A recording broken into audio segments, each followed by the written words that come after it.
ለመላው ኢትዮጵያን ቴዲ አፍሮ ብላቴ ነው መልእክቱን አስተላልፏል። ፖሊስ በሌሊት ሰው ቤት ተገኝቶ ብርበራ ማካሄድ ይችላልን? ቴዲ አፍሮ ከሀገር በላይ ሞት የለም ብለዋል። አሁን ሙስና ታክስ አልከፈሉ ግብር አልከፈሉ ምናምን ብለው ጆካ ሊያደርጉ ይችላሉ። ሰላም ጤና ይስጥልኝ ውድና የተከበራችሁ ቻናላችን ቤተሰቦች እንዴት ከርማችሁልኛል? እኔ ያለው ክብር ይስፋ።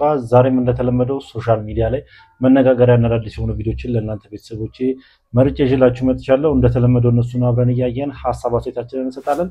ከእናንተ የሚጠበቀው እስከዚህ ቪዲዮ መጨረሻ አብራችሁ መቆየትና እንዲሁም ለዚህ ውድ ቻናል አዲስ የሆናችሁ ይሄንን ቻናል ሰብስክራይብ በማድረግ የቻናል ቤተሰብ መሆን ብቻ ነው። እንዲሁም ሁላችሁም ይሄንን ቪዲዮ እንደምትወዱት ስለማልጠራጠር አንድ ጊዜ ላይክ አድርጉትና ወደ ዛሬ ቪዲዮቻችን ሄድ። የታሰሩት የቴዲ አፍሮ የቅርብ ሰዎች ጉዳይ ምን አዲስ ነገር አለ? ብዙዎች ቴዲ አፍሮን በቀጥታ ከመንካት ይልቅ በዙሪያው ባሉ ቁልፍ ሰዎች ላይ የስነ ልቦና ጫና ማሳደር ተጀመረ እንዴ በሚል ጥያቄዎች እያነሱ ይገኛሉ። በዚህ ሁኔታ ውስጥ የቴዲ አፍሮ ምክትል ማናጀርና ቃል አቀባይ እንደዚሁም የቅርብ ወዳጁ የሆነው የሱፍ ያሲን በፌዴራል ፖሊስ ቁጥጥር ስር ውለው ማደራቸው ይታወቃል። ፖሊስ ግለሰቦችን የወሰዳቸው ለጥያቄ ነው በሚል ሰበብ ነው። ግን እጅግ የሚያስገርመውን ነገር ልንገራችሁ። ቤተሰብና ጠበቆች እንዳረጋገጡት ግለሰቦቹ ታስረው ቢያድሩም እስካሁን ቃላቸው የተቀበላቸውም ሆነ ማስረጃ የጠየቃቸው አንድም የፖሊስ አካል የለም። በምን ወንጀል እንደተጠረጠሩ ለምን እንደሚፈለጉም የተነገረ ነገር የለም። ዝም ብሎ በማቆያ ማሰር ብቻ። የህግና የፖለቲካ ተንታኞች ይሄ ተራ የህግ ማስከበር ሂደት አይደለም ይላሉ። ሰዎችን ያለ በቂ ማስረጃና ክስ አፍኖ ወስዶ ጫና መፍጠር በቴዲ አፍሮ የጥበብ ስራዎች ላይ የስነ ልቦና ጦርነትና የስራ መስተጓጎል ለመፍጠር ሆን ተብሎ የተቀነባበረ ነው እያሉ ይገኛሉ። ያለ ፍርድ ቤት ትዕዛዝ ሰዎችን ማሰር ደግሞ የሀገሪቱን የህግ የበላይነት ክፉኛ ጥያቄ ውስጥ የከተተ ተግባር ተወስዷል። ህግ አስከባሪ አካላት ምክንያቱን ይፋ አድርገው ቃላቸውን መቀበል ወይም በነፃ ማሰናበት አለባቸው የሚል ከባድ ጥያቄ የተነሳ ነው። እናንተስ ምን ታስባላችሁ? ሰሞኑን እንግዲህ ቴዲ አፍሮ በለቀቀው አልበም ችግር ውስጥ እንደገባ ሁላችንም እናውቃለን። በተለይ ያው ፌዴራል ፖሊሶች ቤቱ ድረስ ሄደው ጓደኛህን እንፈልጋለን በማለት የማይመስል ምክንያት በማቅረብ ወደ ቤቱ ሄደው ፍተሻ ለማከናወን ሲሞክሩ እሱ ግን ቤት አትገቡም በማለት ከልክሎ እንደነበረ ሁላችንም እናውቃለን። እና ብዙ ሰዎች እሱን ለማሰር ከፈለጋችሁ እሱ ጋር ቀጥታ መሄድ ነው እንጂ ጓደኞቹ ጋር መሄድ ለምን አስፈለገ እያሉ ይገኛሉ። እስኪ ሌሎች ቪዲዮች አሉ፣ እስኪ አብረን እንመልከት። ሰበር ዜናም የቴዲ አፍሮ ስቱዲዮ መሰበሩ ተሰማ። ታጣቂዎች ሰብረው በመግባት ሙሉ ንብረቶችን ይዘው እንደሄዱ ምንጮች አረጋግጠዋል። የቴዲ አፍሮ ስቱዲዮ በአዲስ አበባ ሲኤምሲ አካባቢ አዲሱ የኮንቬንሽን ህንፃ አካባቢ የሚገኝ ሲሆን እዛም አቦጊዳም ስቱዲዮ ሃና የሚል ቴዲ እንደቢሮም እንደዚሁም ደግሞ አዳዲስ ስራዎችን ለመፍጠር የሚጠቀምበት ስቱዲዮ አለው። በዛ ስቱዲዮ ውስጥ ከስፒከር እስከ ኮምፒውተር ሁሉንም ነገር የማቀናበሪያ መሳሪያዎች ወደፊት የሚወጡ ስራዎችን ጭምር ሰብስበው መውሰዳቸው ነው ምንጮች የገለጹት። እንደ ምንጮቹ ገለጻ እነዚህ ታጣቂዎች የመንግስት የታርጋ ያለው መኪና መያዛቸውን እንደዚሁም ደግሞ የአንዳንዶቹም የፌዴራል ፖሊስ ዩኒፎርም የለበሱ እንደሆነ የገለጹልን ምንጮቻችን ወደ ህንፃው ሲገቡ የህንፃውን ጥበቃ ደብድበው አቁስለውት እንደዚሁም ደግሞ የተለያዩ ጉዳቶችን አድርሰው ስቱዲዮን ሰብረው ገብተው ሁሉን ነገር እንደወሰዱ ነግረዋል። ጉዳዩን እየተከታተለው ነው። ቪኦኤ የዩቲዩብ ቻናል ላይ ዝርዝሩን ጠብቁን።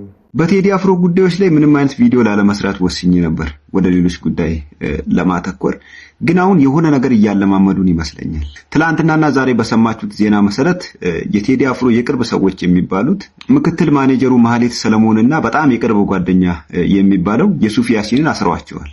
ዋይ ማለት አሁን እነዚህ ሰዎች አንዱ የረጅም ዘመን የቴዲ አፍሮ የቅርብ ወዳጅና ጓደኛ ነው፣ ሁለተኛዋ ደግሞ ምክትል ማኔጀሩ ናት። እነዚህ ሰዎች ሲያስሩ የቴዲ አፍሮ ደጋፊዎች ሪአክሽን ምን ይመስላል የሚለውን ኤክስፐሪመንት ለመስራት ይመስለኛል። አሁን እነዚህ ሰዎች ታስረው ዝም ካልን ወይም ደግሞ የቴዲ አፍሮ አድናቂዎች፣ ደጋፊዎች፣ አጠቃላይ ድምጽ የሆናቸው የኢትዮጵያ ሕዝብ እነዚህ ሰዎች በመታሰራቸው ምንም አይነት ድምጽ የማያሰማና ዝም የሚል ከሆነ በኋላ ላይ ቴዲ አፍሮን እንደማያስሩት በምንም እርግጠኛ መሆን እንችላለን። ስለዚህ ቴዲ አፍሮ የህዝብን ቁስል የህዝብን ጩኸት ከፍ አድርጎ አስደምጧል። ምንም ጥያቄ የለውም። 8 ዓመት የሰሩትን ስራ በ8 ደቂቃ ትራክ አሳይቶናል። ህዝቡም ተቀብሎታል፣ ወዶታል። ስለዚህ አሁን ዳይሬክት ሄደን ይህን ሰውዬ ብናስር ከባድ ሱናሚ እንደሚነሳ ስለሚያውቁት አሁን ኤክስፐሪመንት እየሰሩ ነው። ቀድመን በዙሪያው ያሉትን አጥሩን ለምን አንነካም? በዙሪያው ያሉትን ሰዎች አስረን ለምንድን ነው የደጋፊዎችን ሪአክሽን የማናየው የሚል ኤክስፐሪመንት እየሰሩ ይመስለኛል። ቴዲ አፍሮን የምትወዱ የምታደንቁ ሰዎች ባላችሁ ነገር ሁሉ ለእነዚህ ሰዎች ድምጽ ልንሆንና ጩኸታችንን ልናሰማ ይገባል ብዬ አስባለሁ። ማለት እነሱ ራሱ ተጋጭቶባቸዋል። አልፈራንም፣ የአንድ ግለሰብ የአንድ አዝማሪ ጩኸት ምንም አያመጣም ብለው በየማህበራዊ ሚዲያው ይጽፋሉ፣ ይለጥፋሉ። በአንድ በኩል ደግሞ ፈርተው አጥሩን እየነቀነቁ ይገኛሉ። ጀግናችንን መጠበቅ የማንችል ከሆነ የምንከፍለው ዋጋ በጣም ከፍ እያለ ነው የሚሄደው። ስለዚህ ጀግናችንን እንጠብቅ። እንግዲህ ብዙ ሰዎች እየተረዱ ያሉት መጀመሪያ ጓደኞቹንና በዙሪያው ያሉ ሰዎችን እንሰርና ምናልባት የሱ ፋኖቹ የሱ ተከታዮች ምን አይነት ሀሳብ ምን አይነት ሪአክሽን ያሳያሉ የሚለውን ለመከታተል ይመስለኛል መንግስት በየኛውን ነገር ቀድሞ ያደረገው። ግን ተገቢ ነው ብዬ አላስብም። ጥፋተኛ ነው ብሎ ካሰበ እንኳን ቴዲ አፍሮ ነው እንጂ መናገርም ሆነ ያው እሱ ላይ ከሱ ጋር ነው ጉዳዩ መጨረስ ያለበት እንጂ በዙሪያው ያሉ ሰዎችን ማስደንገጥም ሆነ ማሰር አለበት ብዬ አላስብም። ይህ ነገርም ከህግ አንጻር ያው ጥሩ ነው ብዬ አላስብም። ያው የፖለቲካ ጉዳይ ቢሆንም እኔ እንደዚህ ማድረግ ተገቢ ነው ብዬ አላስብም። እስኪ እናንተ በዚህ ቪዲዮ ላይ ምን አይነት ሀሳብ አስተላልፋችሁ ሀሳባችሁን ኮሜንት ሴክሽን ላይ አስቀምጡልኝ። ቴዲ አፍሮ ከሀገር በላይ ሞት የለም ብለዋል። ሞት ከሆነ ከሀገር በላይ ሞት የለም። ሀገር ሞተ ማለት ሁሉ ሞተ ማለት ነው። ለልጁ መጥፎ ታሪክ ማስተላለፍ የለበትም። ቢያንስ ለኢትዮጵያ እንኳን ቢቀር ከኢትዮጵያ በላይ ደግሞ ምን ይመጣል? ስለዚህ እዚህ አካባቢ ያለው በዚህ መንገድ ነው መዋጋት ያለበት። እየተዋጋ ነው፣ ይሄን ማስቀጠል አለበት። እንግዲህ ባጫ ደበሌ ስለ ቴዲ አፍሮ በአንድ ወቅት እንደዚህ ተናግሮ ነበርና በአሁኑ ሰዓት ይሄ ነገር ሶሻል ሚዲያ ላይ መነጋገሪያ ሆኖ እየተዘዋወረ ይገኛል። ያው ሰሞኑንም ያው ፓርላማ ላይ አንድ የተናገራት ነገር አለች። አብይ ምንድን ነው የሚለውን እስኪ አብረን በቪዲዮ እንመልከት። በጣም ሲበዛ ታጋሾች ነን።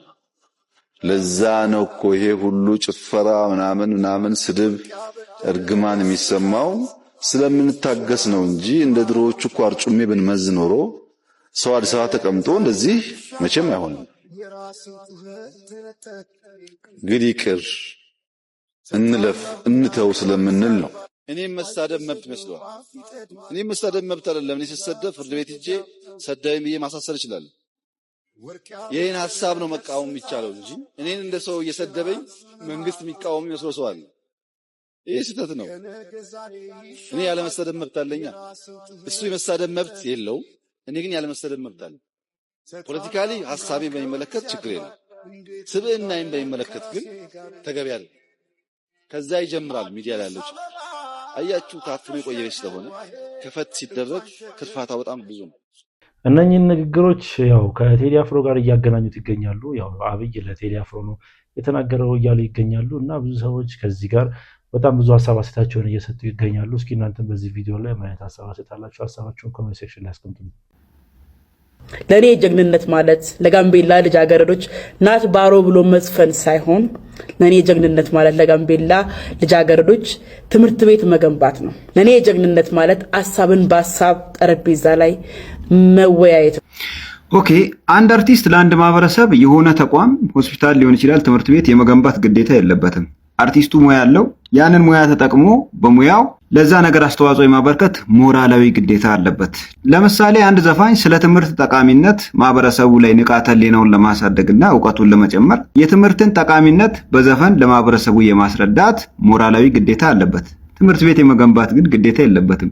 ትምህርት ቤት የመገንባት ግዴታ ያለበት እናንተ የምትዘውሩት ታንኩም ባንኩም በእጁ ያለው መንግስት ነው። ኃላፊነታችሁን እንዳትዘነጉ። ቴዲ ናት ባሮ ብሎ በመዝፈኑ እኔ ባሮን የመጎብኘት ጉጉት አድሮብኛል። ስለዚህ ናት ባሮ በማለቱ ብቻ ባሮ ምንድነው፣ ባሮ ወንዝ ምን አይነት ነው ብሎ በሰው ዘንድ ባሮ ወንዝን የመጎብኘት ጉጉት አሳድሯል። ስለዚህ ቱሪዝሙ ላይ የራሱ የሆነ ተጽዕኖ አለው ማለት ነው። ሐሳብን በሐሳብ ያልሽው ጥሩ ነው፣ እንደ ሐሳብ አንስታችሁታል፣ ግን አክቹአሊ አተገብሩትም። አሁን እያሳደዳችሁት ነው። ፕላስ በዙሪያው ያሉ ሰዎችን እያሰራችሁ ነው። ዘፈኑን የሚያዳምጥን ግለሰብ እያሰራችሁ ነው። የሱን ዘፈን የሚያጫውቱ ተቋማቶችን እየዘጋችሁ ነው። በተጨባጭ እያየን ባለው መሰረት ማለት ነው። ስለዚህ ሐሳብን በሐሳብ የመሞገት አቅሙም ዝግጁነቱም የላችሁም። ሐሳብ አንስተዋል፣ ሰው ተጨቆነ ብሏል፣ ሰው ሞተ ብሏል። ሀገር በዚህ ምክንያት እንደሞተች ይሰማኛል ብሎ ሐሳቡን አቅርቧል። እናንተ ደግሞ ሀገር አለመሞቷን፣ መኖሯን፣ ኗሪ አለመጨቆኑን፣ ሰው አለመጨቆኑን በሐሳብ ቁጭ ብላችሁ ተረጋግታችሁ አስረዱን። የግርግር እርምጃ አትውሰዱ። ሀገር በግርግር አትገነባም። እቺ ደግሞ ጌቴ መጣች ነች። በእናታችሁ አንዳንዴ ያው መነጋገሪያ ሲሆን ጠብቀን አንድ ነገርን ወደ ሶሻል ሚዲያ ማምጣት ተገቢ ነው ብዬ አላስብም። ያው ናትባሮ የሚለው ዘፈኑ የቴዲ አፍሮ ያለፈው ኢትዮጵያ የሚለው አልበሙ ላይ ነውና ናትባሮ የሚለው አልበሙ ላይ ያለውን ትራክ አምጥታ እዚህ ላይ አሁን ቴዲ አፍሮ ለመተቸት የሄደችበት ርቀት በጣም የሚያናድድና በጣም የሚያበሳጨው ነው ተገኝቷል። በጣም የሚያሳዝነው ግን ቴዲ ዘፈነ ካልክ ለምን ወንድ ከሆንክ ቴዲን አታስረው። ዓለም አቀፍ ኮሚኒቲ ይነሳባል። ቴዲ በጣም ሌጀንድ ነው፣ ታዋቂ ማሰራች። ቴዲን ዘፋኙን ቁጭ አርገህ ገጣሚና ምን አቀንቃኞችን ቁጭ አርገህ እንዴት ነው ጉራጌና አማራዎችን እየለየ መታወቂያ እያየ አብይ ትእዛዝ ሰጥተህ የምታፍስም? ሙዚቃ በሙሉም ጭፈራ ቤቶች እንዳይከፈት ከልክሎ የከፈተ ወዲያው ይታሰራል። የሚገርምህ ወይ በጥይት ይመታ። ሞጣ ቀራኒዮ እንግዲህ ሰሞኑን ቴዲ አፍሮን እየተቸ እሱ ኦሮሞ ነው እያለ ሙድ እየያዘ ነበር። ያው ሶሻል ሚዲያ ላይ ያሉ እንደነ ዮኒ ማኛ እንደነ ሞጣ ቀራኒዮ እንደነ ጂጂኪ ያሉ ግለሰቦች ዛሬ እዚች ጋር ሲሆኑ ነገ እዚች ጋር ናቸው። ሁሉ ጊዜ ወጥ አቋም አይኖራቸውም እና ዛሬ ደግሞ ያው ከቴዲ አፍሮ ጎን ቆሞ ለምን አታስረውም እያለ ብቻ ቴዲ አፍሮን እየደገፈው ይገኛል እና ይህ ነገር ብዙዎችን እያነጋገረ ይገኛል። በአሁኑ ሰዓት አሁን ሙስና ታክስ አልከፈሉ ግብር አልከፈሉ ምናምን ብለው ጆካ ሊያደርጉ ይችላሉ። እቺን አጀንዳቸውን ቀድመን በላ ነው። ስለዚህ የሚሉትን እንሰማለን አሁን ወጥተው። ስለዚህ በዚህ በሁለት ቀን ውስጥ መልሱ ካልመጣ ያው በእንግሊዝኛም በሌላ ቋንቋም እየሰራን ለዓለም ይህንን ነገር እንናገራለን። የሌሎች ሚዲያዎች እንዲዘግቡት እናደርጋለን። ስለዚህ ቴዲ አፍሮ ከመበላቱ በፊት ይሄን መሰራት አለበት። አየህ፣ ቴዲ አፍሮ ሳይነካ ነው መጮህ። ቴዲ አፍሮን ሳይደርሱበት ነው መጮህ። እሱ አካባቢ ያሉትን ሰዎች ነኩ ማለት ቴዲ ነኩ ማለት ነው። ለቴዲ ዋስትና የለንም። እሱ አካባቢ ያሉት ማናጀሮቹ ከታሰሩ፣ ጓደኞቹ ከታሰሩ በሱ የተነሳ 97 አልበምን እንደወጣ ትዝ ካላችሁ ቴዲ አፍሮ ያው የኢትዮጵያን ፖለቲካ በጣም ነበር ያንቀሳቀሰው። በተለይ ደግሞ 97 ላይ ምርጫም ስለነበረ ወጣቱ በዛ ነገር በ17 በርፌ በያስተሰሪ ያልዘፈን በጣም ተቀውጦ ነበር ማለት ይቻላል፣ አዲስ አበባ ላይ ማለት ነውና ያ ነገር ከተፈጠረ በኋላ ቴዲ አፍሮ የታሰረው በምንድን ነው? አይነ ስውር ገጭተሃል ነው ብቻ መኪና ገጭተሃል ተብሎ ነው የታሰረውና አሁን ላይም እንደሱ አይነት ነገሮች ሊፈጠሩ ይችላሉ። የሆነ ሰበብ ፈልገው እንጂ ቀጥታ አያስሩትም እያሉ ነው ሰዎች። የሆነ ሰበብ ፈጥረው በተለይ ደግሞ በግብር በታክስ ጉዳይ ምናምን አድርገው ሊያስሩት ይችላል እየተባለ ነው። እንግዲህ የሚሆነውን ማየት ነው። ለመላው ኢትዮጵያን ቴዲ አፍሮ ብላቴናው መልእክቱን አስተላልፏል። ፍትህ እያለም ይገኛል። 3 ጊዜ ኮፒ ሊንክ እያደረጋችሁ መልእክቱን ሼር አድርጉ። የሚሰማችሁን ኮሜንት አድርጉልኝ። ሀገራችን ኢትዮጵያ ውስጥ ኢሰብአዊ ድርጊት እንደቀጠለ፣ ይህም ትኩረት የተነፈገው እንደሆነ፣ በርካቶችም ተፈናቅለው እንደሚገኙ፣ ይህም ደግሞ በአንድነት ዘር ሃይማኖት ሳንለይ በአንድነት በመቆም ልናቆመው ይገባል ይለናል። ኢትዮጵያን የዘር ሃይማኖት ሳንለይ በአንድነት በመቆም ለጋራ ህልውናችን ስጋት የሆንን ጎሳ መሰረት ያደረገ ስርዓት ለአንድና ለመጨረሻ ጊዜ በቃ ልንለው የሚገባ መሆኑን በጥብቅ ለማሳሰብ እወዳለሁ ይለናል። አድዋ ድል በዓል ባስተላለፈው መልእክቱ ላይ ቴዲ አፍሮ ይህንን ገልጿል። ፍትህም ጠይቋል። እናንተስ ምን ይሰማችኋል? ኮሜንት አድርጎልኝ። ቴዲ አፍሮ መልእክቱን አስተላልፏል እየተባለ ነው። እስካሁን ግን የሆነች ኢንስታግራም ላይ ያጋራት ፖስት አለች። ግን የሆነ በቅኔ መልኩ ነው ለብዙዎች ያጋራው። የሆነ ግልጽ የሆነ ነገር የለውም እና ምንም አለሁ ለማለት ይመስለኛል። ሲቀጥል ደግሞ ከኢንስታግራም ላይ ፖስቶቹ የነበሩትን ፎቶዎች እንደ መቀነስ ነገር አድርጓቸዋል። ሙሉ ለሙሉ በፊት የነበሩት ፖስቶች አይደሉም እና በአሁኑ ሰዓት ምን አይነት ነገር እየተካሄደ ነው እና ለምንስ እነዛን ፖስቶች ቀነሳቸው በማለት ብዙ ሰዎች ሀሳባቸውን እየሰጡ ይገኛሉ። እኔ የምላችሁ መንግስት በቃ የትራንስፖርትን ታሪፍ ጉዳይ ዝም አለው ማለት ነው። በቃ አሳልፎ ለበዮች ሰጠን ማለት ነው። ታሪፍ የሚባል ነገር እኮ ቀረ። ታክሲ ላይ መከራ እየበላን፣ ቅጥቅጥ ላይ መከራ እየተበላ ነው እንዴ! 15 ብር ወይ 10 ብር ስትሄድ የነበረው መንገድ በጠራራ ፀሐይ ያለ ምንም ከልካይ 15 ብር ስትሄድ የነበረውን መንገድ 40 ብር 45 ብር ይጠሩባል። ያካክሱባል። ዞር በል ከፈለክ ውረድ ትባላለህ። ሳምንት ተሰልፌ ነው ነዳጅ ያመጣውና አገልግሎት እየሰጠው ያለው ይላል። ማንም ኃይል በላይ የላቸው። ትራንስፖርት ተቆጣጣሪ የላቸው።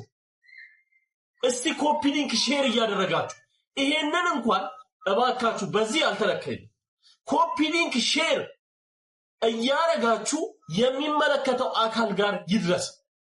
ትራንስፖርት ታሪፍ ይውጣለት። መንግስት ስንዴ ዝም አለው። በቃ እንደፈለገ ይሄ ህዝብ ይበዝበዝ። ከየት አምጥቶ ሲበዝበዝ? ከየት አምጥቶ ወደ ስራ ይሄድ? ማንም ከልካይ ሳይኖር በሚገርም ሁኔታ ትራንስፖርት አንድ እየከፈለም ያንን እየከፈለም ትራንስፖርቱን እያገኘ አይደለም። ሁለተኛ ሲቀጥል ህዝቡ በትራንስፖርት ብቻ ደሞዙን እየጨረሰ እንዴ ባስ ላይ ብትሉ ባሳችሁን አላዘመናችሁት። ከመነሻ ጀምሮ 40 ብር ይጠይቃል፣ ከ50 ብር ይጠይቃል፣ 70 ብር ይጠይቃል። ባስ ራሱ ከመነሻ ዘመናዊ ወይንም ብታዘምኑት ኖሮ ከመነሻ 2 እና 3 ፌርማታ የሚሄድ ሰው 15 ብር 20 ብር እየከፈለ ይጓዝ ነበር በከተማ ባሶች። ያንን ማድረግ አልቻለም። እንዴ ነዳጅ ሂሳቢያው 160 ምናምን ብር እንዳለ ነው። የተለወጠ ነገር አላየንም። ታሪፍ አልወጣለት። ያው ስንት ጊዜ ስንት ወራች ሰው መከራ እየበላ ትራንስፖርት ማለት ዛሬ ላይ እኮ ደሞዙ 5000 ብር የሆነ ሰው ትራንስፖርት ቦታ ደርሶ ለመምጣት ለመሄድ እኔ 10000 ብር ይበቃል። 10000 ብር ይበቃል። እስቲ ኮፒ ሊንክ ሼር አድርጉ፣ ላይክ አድርጉ፣ ኮሜንት አድርጉ። እስቲ ይድረሳቸው ትራንስፖርት ላይ የሚሰሩ ግለሰቦች፣ ትራንስፖርት ላይ የሚሰሩ ባለስልጣናት። እኔ ጉድ ነው እያልኩ ያለሁት። የትራንስፖርት ጉዳይ ሁሉም እያለቀ ዝም ነው። በቃ አስተያየት እንኳን መስጠት ያልቻለ በጣም ያሳዝን። እውነት በጣም ያሳዝን። በዚህ ኑሮ ላይ ትራንስፖርት መከራችንን እያበላን። ሰሞኑን ነዳጅ በጣም እንደጨመረ ሁላችንም እናውቃለን። ግን ነዳጅ ጨመረ ማለት እንደዚህ አይነት ክፍያ መክፈል አለብን ማለት አይደለም። እኔ ራሴ ጋር ያለውን ስሜት ነው ለእናንተ ማጋራችሁ፣ ወይ ደግሞ ይህ ሰውዬ ስለዋለው ብቻ ሳይሆን እኔም ሰሞኑን በጣም እያስተዋልኩት የነበረውን ነገር ስለሆነ ማለት ነው። በጣም ሹፌሮች አብዝተውታል ማለት ይቻላል። እነሱም እንደተቸገሩ እናውቃለን። ግን የእነሱን ችግር በህብረተሰቡ ለማሳለፍ የሚሞክሩበት መንገድ በጣም የሚደብርና ሊወገዝ የሚገባ ተግባር ነው። እንደ 50 ሳንቲም እንዴት ይሰጣል? በሰዓት ለለማኝ 50 ሳንቲም የምትሰጡ ሰዎች አንደኛ ሳንቲሙን ከየት ነው የምታገኙት? ሁለተኛ ማን ነው እየሸወዳችሁ ያላችሁት? ለማኙን ወይስ ፈጣሪ? ለማንኛውም እስኪ ከለማኞች አንደበት ሰምተን እንመለስ።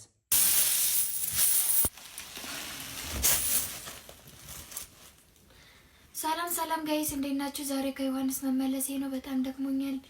ዛሬ ደግሞ ዝርዝር እያሉ እንደዚህ ሲያጨናንቁ ነው የቆዩት። ለማንኛውም ዛሬ ሰራሁትን ኑ ላሳያችሁ። እኔ በቢሊየን ዶላር ብታገኝ ደስ ነው የሚለኝ። ገንዘብ አይመስለኝም። በቢሊየን ዶላር እንኳን ይሄ ለወደቀ ኢትዮጵያ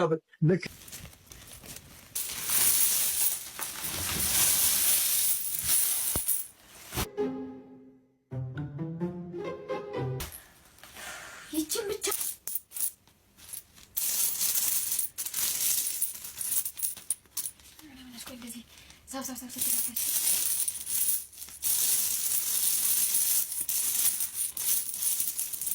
ተለወጡ። እንደ 50 ሳንቲም እንዴት ይሰጣል? 50 ሳንቲም አሁን ምን ይሰራል? የማይገዛ ነገር ለምን ታመጣላችሁ? እኛ ስራ ብለን ወጥተን ይችን ይዞ መግባት አግባብ ነው? አይናችንን አፍጥጠን ካሁን ይሰጡናል እያልን እኮ ተሳቀቀኝ። ምን ማለት ነው? እሺ አሁን ይችን ብር ይዞ መግባት ማለት በቀን የልጆች የትምህርት ቤት ክፍያ አለብን፣ የመኪና ግብር አለ፣ በአመት የቤት ግብር አለ፣ የውሃ አለ፣ የመብራት አለ። በጣም ከባድ ነው ኑሮ። ኧረ ተው ግን ብር ስጡ እንዴ!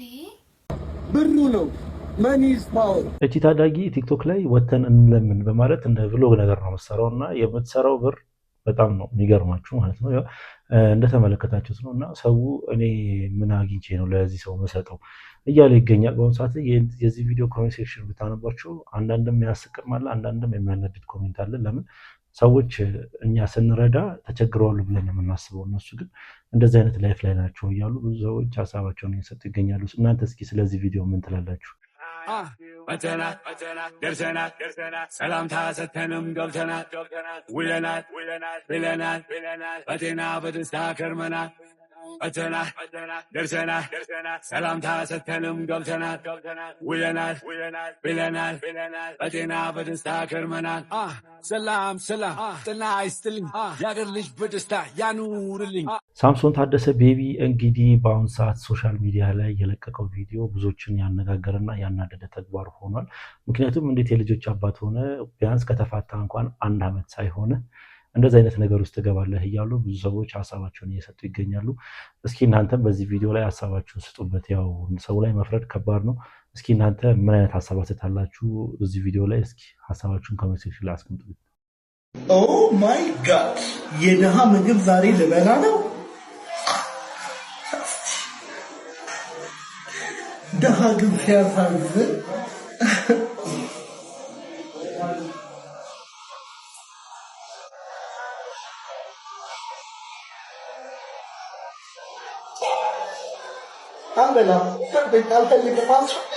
እርግጠኛ ነኝ አርግዘሻል። እንደዚህ የሚያቅለሸልሽሽ እርግዝናው ነው። በጊዜ ሄደሽ ታይ። ሽሮ የድሃ ምግብ ነው። በሳ ሽሮ የሚበላ ሰው እኮ መካከለኛ ገቢ ላይ ያለ ነው እንጂ የኔ አይነቱ እከካም ድሃ ማለት ነው። ቁርሱን አሳሩን ይበላል፣ ምሳ መከራውን በልቶ ጥቅል ብሎ ነው የሚተኛው። ምግብም አያምሩም ሲጀመር። እንዴ ትንሽ ጊዜ ያለው ሰው ደግሞ እንደዚህ ወክ ይበላል፣ በዛው እንደዚህ እንቅልፍ ይዞት ይሄዳል፣ ይገላገላል። በይሳት ሽሮ እኛን ስትሄድ ነው እኮ እንደዚህ መገላመጠን። በነገራችን ላይ አንቺ አልገባሽም። ሲቀጥል ደግሞ አንቺ እንጀራን በተሻታቅም ያው ጥርስሽ እኮ እንደዚህ አልቋል። ጡጦ ላይ ነሽ እስኮም። በነገራችን ላይ ግጦሽ ምናምን የምትሞካክር ይመስለኛል። እሱን ከዚህ ቤት አቁሙ ብያለሁ። አቁሚ። በነገራችን ላይ ሆርሞንሽም ተቀይሯል። ምን ሆነሽ አንቺ ደግሞ እንዴ? ስርዓት ያዥ እንጂ። እንደዚህ አይነት ሰዎች ደግሞ በጣም በስተዋሉ።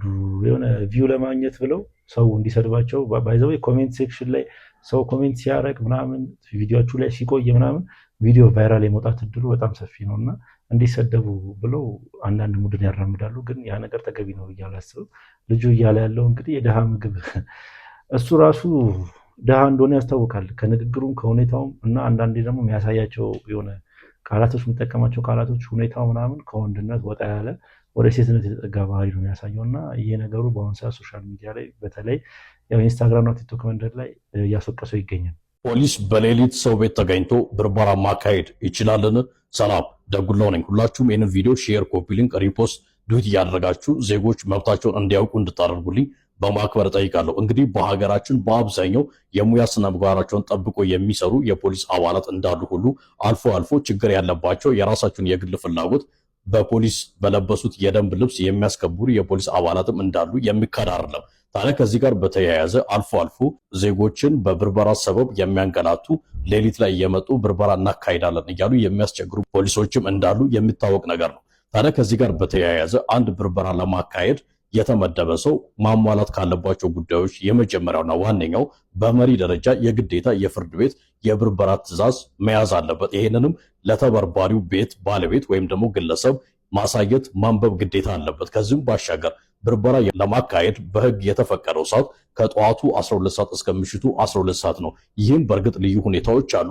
በፍርድ ቤት በልዩ ሁኔታ ካልተፈቀደ በቀር የግዴታ ብርበራ የሚደረገው ከጠዋቱ 12 ሰዓት እስከ ምሽቱ 12 ሰዓት ብቻ ነው ማለት ነው። ስለዚህ ይህ መታወቅና በፖሊሶችም ዘንድ ሊከበር የሚገባ ህግ ነው እላለሁ። አመሰግናለሁ። ከህግ አንጻር እንግዲህ ያው የሰው ቤት ሰብሮ መግባትና ፍተሻ አላድርግ ማለት ያለ ፍርድ ቤት ፍቃድ ልክ አይደለም እያለ ይገኛል ጠበቃው ማለት ነውና እኔም ይሄንን ነገር ከዚህ ቀደም አውቀዋለሁ። ያው ቴዲ አፍሮ ቤት የሄዱት ያለ ፍርድ ቤት ትዕዛዝ ነው የሄዱትና የነገር ትንሽ በመሳ ጭቅጭቅ ፈጥሯል። በዚህ ሰዓት ሰበር የተባለ መረጃ ተሰምቷል። ኢትዮጵያዊው ካሉ ፑቲክም ከኢንስታግራም አብረን እንስራ የሚል ጥያቄ በይፋ ቀርቦለታል።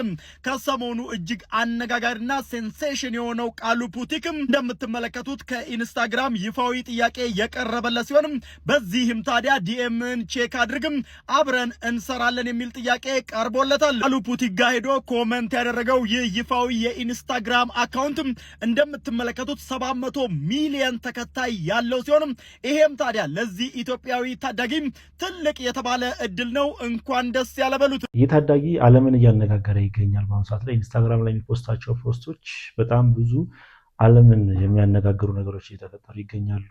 ያው በቪዲዮ ላይ እንደተመለከታችሁት የኢንስታግራም ኦፊሻል ፔጅ ኢንስታግራም ላይ ኮሜንት በማድረግ የልጁ ቪዲዮ ላይ መልስልን፣ ኢንቦክስን ቼክ አድርግ እና አብረን እንድንሰራ እንፈልጋለን እያሉት ይገኛሉ። ይህንን እድል በጣም ቢጠቀሙ በጣም ተጠቃሚ ይሆናል ብዬ አስባለሁ። ልጁ ይመስለኛል ወደ መቀሌ ነው የሚገኘው። ልጁ እስካሁን ምንም ነገር አይናገርም፣ በስራው የሚናገር ታዳጊ ነው እና በጣም ብዙ ሰዎችን ያስገረመ ነገር ሆኗል።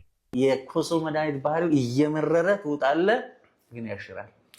አንዳንድ ጊዜ በቃ ጥበብ የጠራቸው ሰዎች አሉ፣ ይቃወሙም ይደግፉ። ይህን አምነህ ደግሞ መቀበል ትልቅነት ነው እና እኔ ቴዲ የጥበብ ሰው ነው በጣም።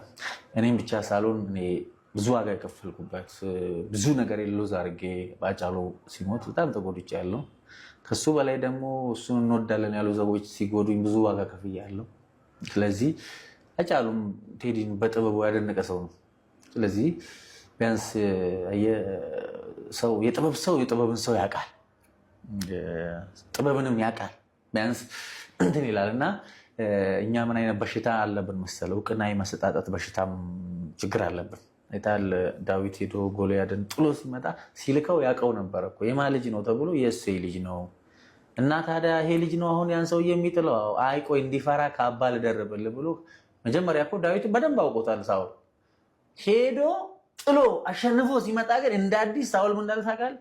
ይሄ ልጅ የማ ልጅ ነው ምናምን ብሎ እንደገና ጠየቀ። የእሴይ ልጅ እውቅና ላለመስጠት እኮ ነው እንጂ አንተ ልብስ አልብሰህ ሸልመህ ያወጣኸውን ሰው እንዴት ነው አላውቀውም ብለህ እንትን የምትለው? እና እንዲህ አይነት መንፈሶች አሉ እና ይሄንን ነገር ጥለን እንውደደውም ሀሳቡን እንጥላውም፣ ግን በሰራው ስራ እኔ ይስደበኝም ያሞግሰኝም በቃ ጥበቡ በሱ ዘንድ ያለውን ጥበብ አድንቄያለሁ።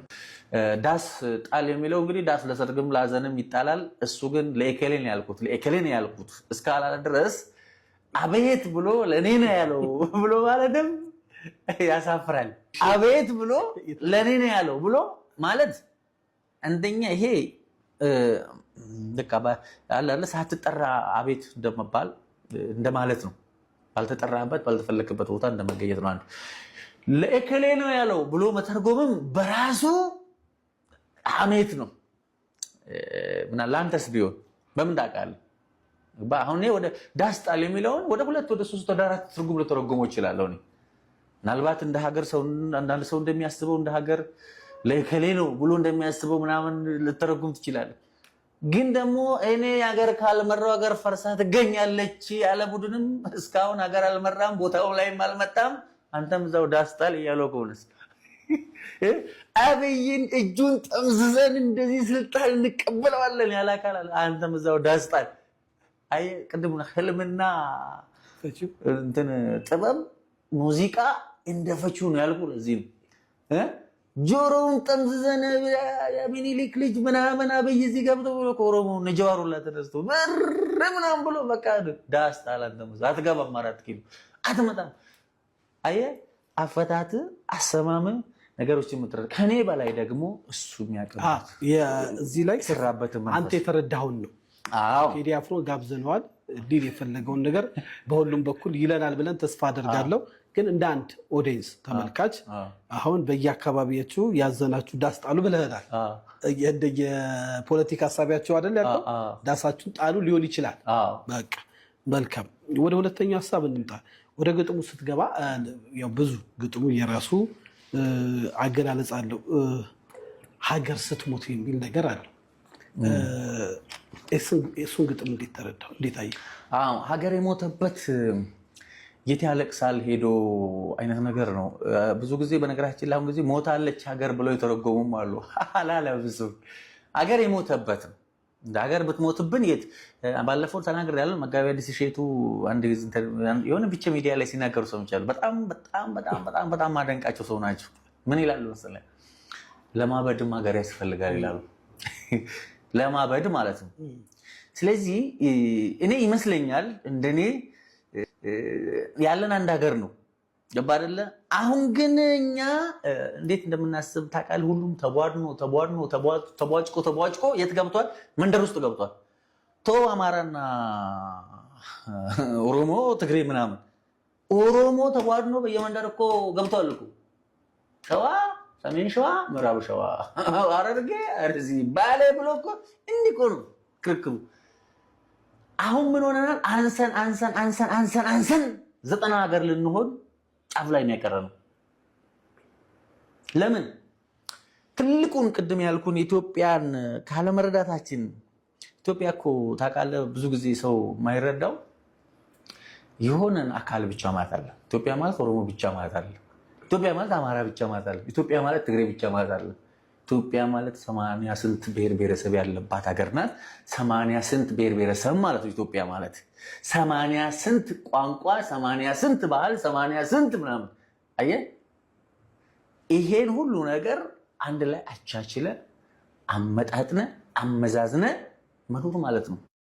እንግዲህ ብዙ ሰዎች የቴዲ አፍሮ ዳስጣል የሚለው ዘፈን የህዝቡን ነው የተናገረው እንጂ ምንም ጥፋት አላጠፋም እያሉ ይገኛሉ። እኔም ከነሱ ጎን ነኝ። ምክንያቱም ህዝቡ የተናገረውን ህዝቡ ጋር ያለውን ነገር ነው በ8 ደቂቃ ሙዚቃ አውጥቶ የተናገረው ማለት ነው ቴዲ እና የዚህን ያክል ህዝቡ ላይ ምንም የሚፈጥርበት ነገር የለም። ግን ያው ፖለቲካ ላይ በጣም ትልቅ ነገር ይፈጥራል ብዬ አስባለሁ። እስኪ ለማንኛውም የዛሬ ቪዲዮቻችን እነኝን ይመስሉ ነበረ። ምርጦች ለዛሬ የነበሩ ቪዲዮ እነኝን ይመሳሰላሉ።